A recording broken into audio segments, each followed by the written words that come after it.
Olá, galera, tudo bem com vocês? Gente, o negócio é o seguinte, eu resolvi, produzir algumas aulas expositivas para vocês do conteúdo que vocês estão tendo, tá bom? Já usando os slides do centro de mídia. Então, para facilitar a vida de vocês, eu não vou precisar criar outros slides, eu vou usar os próprios slides do centro de mídia. E vou estar dando um feedback, uma revisão para vocês do que o professor lá no centro de mídia já falou para vocês. Tá ok? Então, eu tô pegando o conteúdo do segundo bimestre, tá bom? Esse conteúdo, eu acho que vocês já assistiram esses dois vídeos aqui, que fala sobre a agropecuária brasileira, parte 1 e parte 2. Então, eu vou fazer um vídeo só, pegando esses dois slides, né? Essas duas aulas aí. E para vocês poderem entender direitinho, e no final do vídeo, depois, eu vou mandar algumas questões para vocês estarem fazendo também, tá bom? Essa já vai ser uma das atividades também do bimestre. Não vai ser muitas, que eu vou fazer só de 15 em 15 dias, para não ficar muito puxado para vocês, tá bom? E nem para mim também, porque como eu tenho muitas turmas, eu tenho que fazer muitos vídeos, aula, né? Então, complica um pouquinho, mas a gente dá um jeitinho aqui, tá bom? Então, bom, vamos para nossa aula então. Primeira coisa aqui, nosso primeiro conteúdo aqui fala da agropecuária brasileira, parte 1. Então, nós vamos aprender primeiro, nesse primeiro momento, uma parte histórica, né, da nossa agropecuária, da nossa agricultura, da nossa criação de animais e aí por diante. Uma primeira coisa importante para a gente saber, né? A agropecuária nada mais é que a junção, tá bom? Da agricultura mais a pecuária.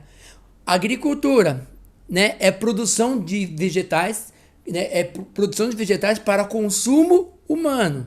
Então, toda prática onde a gente cultiva algum vegetal para nós consumirmos, e muitas vezes nem é para, quando fala em consumo, não é exatamente comer, mas também você usar aquilo, tá bom? Então tudo que você faz, tudo vegetal que você planta para ganhar dinheiro com aquilo, que é para consumo humano, então faz parte da agricultura.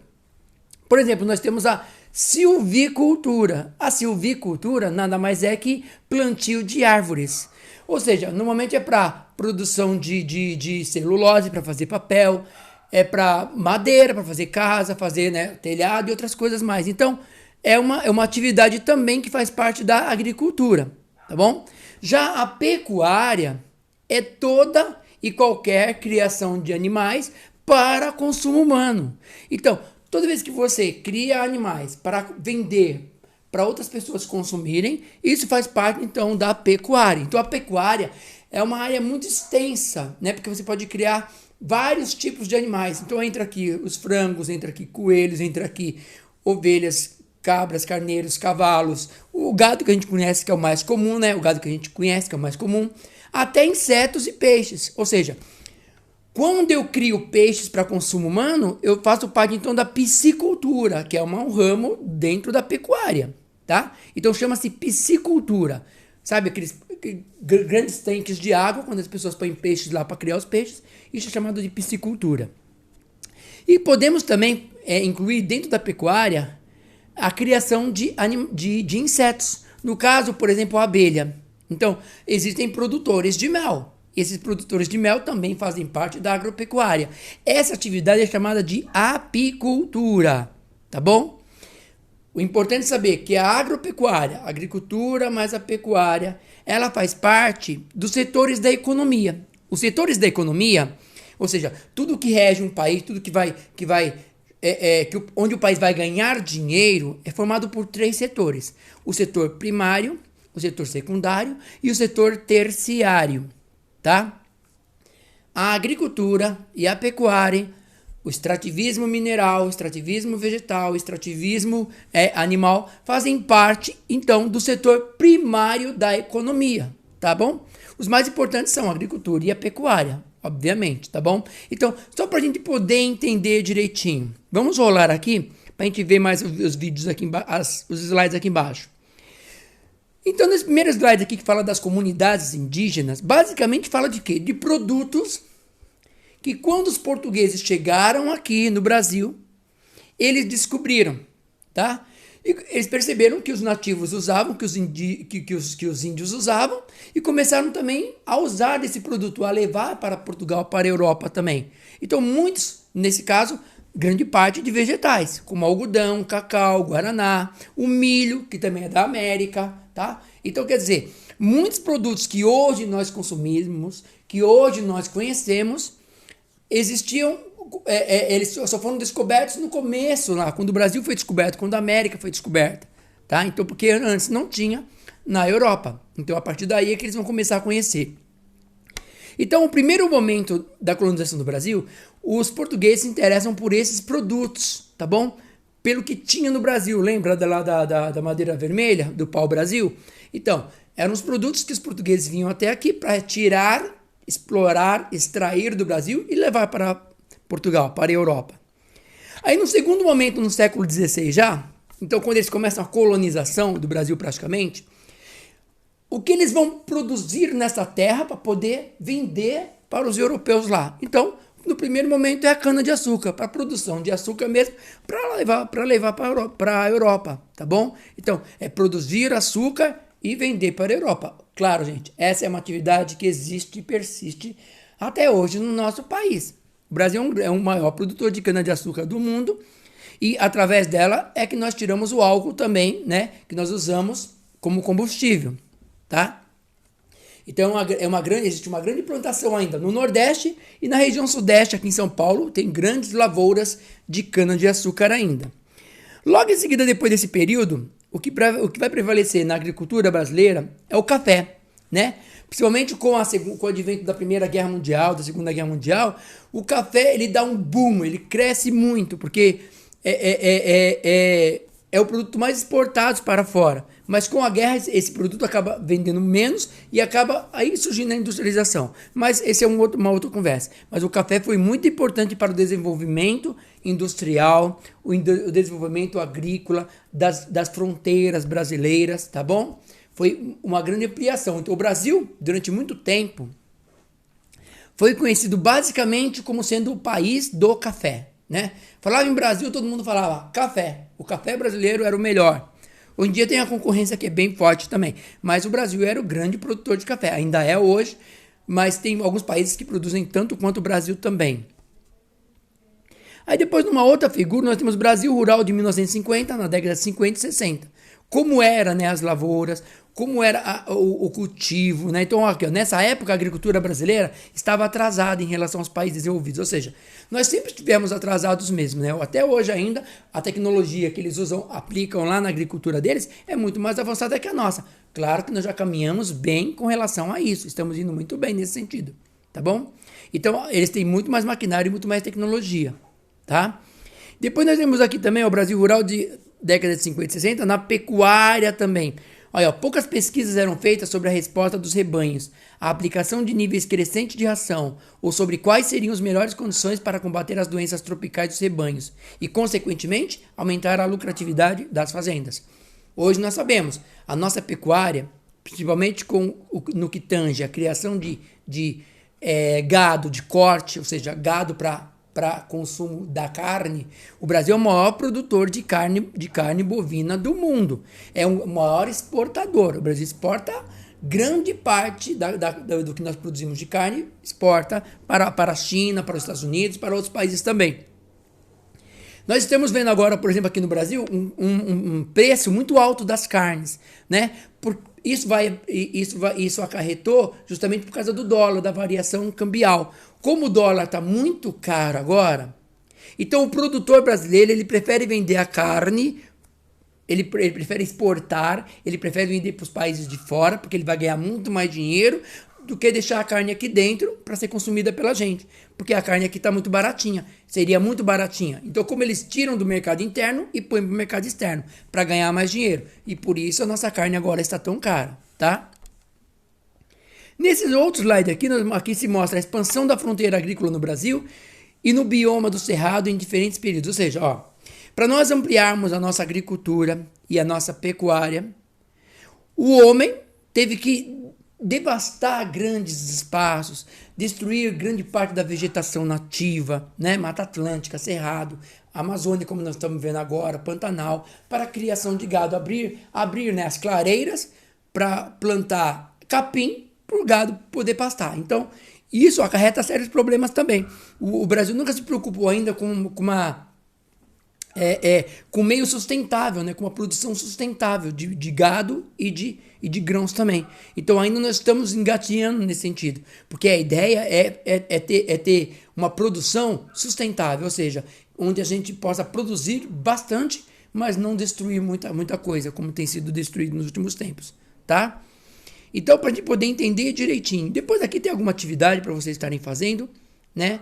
A ocupação do município, a gente percebe aqui, ó, ocupação do município com atividades agropecuárias. A gente percebe que grande parte do Brasil, principalmente a parte da floresta amazônica, quase nada é usado, justamente porque lá está a floresta amazônica. Mas o homem tem devastado muito essas áreas aí. Mas a maior produção, tanto da agricultura como da pecuária, a gente pega praticamente da metade do Brasil para baixo, né, que é chamado da região centro-sul. O centro-sul do Brasil é onde se produz a maior quantidade de grãos, a maior produção de carne também é aqui, tá bom? Só para vocês poderem entender, essa é a primeira parte da nossa aula. Então vamos agora, ó, para a segunda aula, a segunda parte da agropecuária brasileira. Uma coisa importante nós sabemos, tá bom? Além da ocupação, que eu mostrei para vocês, agora mesmo, que grande parte da produção brasileira, ela concentra-se na região centro-sul do país, né? E ela é formada basicamente de latifúndio. O que é latifúndio? Latifúndio é uma gigantesca propriedade rural. Tem fazendas no Brasil que, se você for andar nela, você não consegue andar num dia, porque de tão grande que ela é, tá? Para produção de soja, principalmente. Então, latifúndio é uma grande propriedade rural. Minifúndio, como o próprio nome já diz, é uma pequena propriedade rural. Então, normalmente quem tem um minifúndio são os agricultores, né? O pessoal que trabalha na zona rural, que são os mais pobres. Enquanto o latifúndio normalmente é de um grande latifundiário, alguém bem abastado, rico, que pode comprar mais terras. E normalmente ele consegue comprar as terras do pessoal do minifúndio, vai aumentando a sua propriedade, tá? Normalmente no latifúndio, os proprietários quem tem um latifúndio normalmente, ele acaba produzindo um único produto. Então, pelo fato de ele produzir um único produto, nós chamamos essa atividade de monocultura, porque só é cultivado um produto só. Então, nós chamamos de monocultura, tá bom?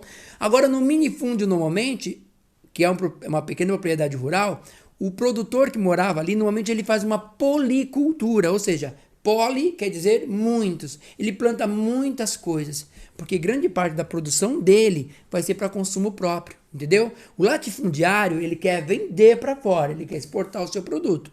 Agora, quem tem um minifúndio e pratica uma policultura, além de vender um pouco dentro do mercado interno, nas feiras livres e tudo mais, ele também vai consumir uma parte da produção dele.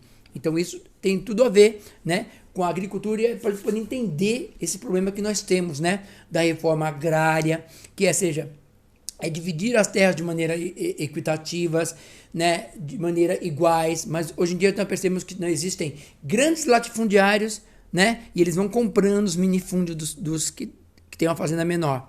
E aí por diante, com dinheiro eles conseguem fazer isso, tá? Ó, o que explica esse salto na agricultura? Ou seja, o Brasil saiu da década de 50 e 60 com muitos problemas agrícolas, só que a partir do século XX, agora que no século XXI, o Brasil deu um salto muito grande com relação à sua agricultura e à sua pecuária também, né? Defensivos agrícolas, o Brasil investiu mais em tecnologia. Antigamente nós tínhamos muito a questão do boia-frias, não sei se vocês já ouviram falar. Antigamente nos canaviais, quando a cana já estava no ponto de corte, quem fazia o corte das canas para levar para as usinas, para a produção de açúcar e de álcool, eram os boias frias. Com uma faca eles se vestiam, com bastante roupa por causa da cana, que tem bastante espinho. Espinho não, um pelinho que ela tem, que entra na pele e irrita bastante. Então os boias frias, eram eles que eram responsáveis para cortar a cana com um facão. Eles iam cortando a cana toda, acabando com aquela lavoura toda e deixando para depois o caminhão vir pegar. E eles são chamados de boias frias, porque como eles trabalhavam no roçado, lá na roça, quando dava o horário deles comerem, eles pegavam a marmitinha deles, não tinha onde esquentar. Então, por isso, eles são chamados de boia fria, porque eles comiam a comida fria, sem poder esquentar essa comida, tá? Então, essa é uma coisa importante para nós sabermos também. Ó, mapa defensivos agrícolas. Então aqui está mostrando assim, ó, defensivos agrícolas, ou seja, o que o Brasil usa para produzir. E é uma coisa complicada, porque se a gente usa muito defensivos agrícolas, nós vamos poluir também a nossa terra, o nosso chão. Por isso que é um problema muito sério quando nós falamos em agrotóxico, né? O uso do agrotóxico, porque além de fazer mal para o solo, faz mal também para a nossa saúde, porque nós estamos consumindo aquele produto que se usou nele agrotóxicos. Então é um problema que nós temos que resolver. Mas compreendam, a nossa agricultura, apesar de tudo, é uma das maiores produtoras do mundo. Não é, ó, uma coisa importante. Quando a gente fala assim, o Brasil é o celeiro do mundo, o Brasil não é o único produtor de alimentos do planeta Terra. Vários países produzem também em grande escala, tá bom? O Brasil é um grande produtor de laranja, de café, de feijão, de carne, de soja principalmente, tá bom? Mas não é os maiores. Por exemplo, trigo. O Brasil produz trigo? Não, produz muito pouco. Nós somos obrigados a comprar trigo de outros países. Tá bom? Porque o Brasil não produz em grande quantidade. Arroz é a mesma coisa, nós produzimos arroz também, mas não na quantidade necessária para alimentar a nossa população. Entenderam? Então o Brasil é um grande produtor de alguns produtos, mas alguns produtos ele é obrigado a comprar de outros, que também produzem muito. Ó, os Estados Unidos, por exemplo, é um grande produtor agrícola. Os Estados Unidos produz milho, produz laranja, produz trigo, produz arroz, eles produzem, tem uma agricultura também muito forte, tão forte quanto a nossa, que eles são praticamente assim, ó, o Brasil é o maior produtor de laranja do mundo, eles são o segundo maior produtor de laranja do mundo. E sabe quem compra a nossa laranja toda? São eles, porque eles consomem toda a produção que eles têm lá de laranja e depois eles são obrigados a comprar a nossa também, tá? Então, para vocês poderem entender direitinho. Depois daqui nós temos volumes de vendas em ingredientes ativos e defensivos agrícolas, né? O quanto nós temos comprado, tá vendo, ó? Volume de vendas em ingredientes ativos e defensivos agrícolas, ou seja, temos vendido e temos comprado também. Então aqui mostra o gráfico de produção disso, tá bom? E você percebe que pelos anos isso vai aumentando devido à área que vai se ampliando, né? Mas também o aumento do uso desses agrotóxicos e defensivos agrícolas. Tá bom? Depois nós temos um mapa aqui de fertilizantes, o uso desses fertilizantes, né? Quais são eles? Nitrogênio, fósforo e potássio, que tem que colocar no solo para poder fazer o solo, enriquecer o solo novamente, porque com cultivo constante a terra vai empobrecendo, então é obrigado a comprar de novo. Volume de venda de fertilizantes do Brasil. Tecnologia na agricultura, ó. Plantio direto, zoneamento de riscos climáticos, manejo de pragas, manejo de plantas daninhas, mecanização da lavoura, né? Sucessão de até 3 cultivos anuais na mesma área e integração da lavoura. Ou seja, ó, aqui faz um resumo básico do que a agricultura ela produz, a tecnologia que ela vai criar para poder produzir cada vez mais. Então, o Brasil é um grande investidor nesse sentido da ciência para poder melhorar e ampliar toda a sua produção, tá? Então o Brasil sempre está batendo um recorde de produção, porque ó, grandes partes das universidades que estão mais no interior, que estão em cidades mais afastadas do nosso centro urbanos, assim, é de agrônomos, ou seja, de pessoas que vão estudar para trabalhar na agricultura, para trabalhar no aumento da produção, como fazer, como criar isso, criar aquilo, tecnologias para poder cada vez mais produzir melhor, tá? Então esse é um ponto importante. Tá bom? O que é uma agroindústria? Diz aqui, ó. Processa produtos agrícolas e matérias-primas, promovendo uma integração mais ampla do meio rural com a economia de mercado e detém aproximadamente 5,9% do produto interno bruto brasileiro. Ou seja, a agroindústria praticamente já é uma ligação direta entre a agricultura e a indústria. O produto que sai dali já vai para a indústria, já é transformado e já é enviado para ser vendido, comercializado.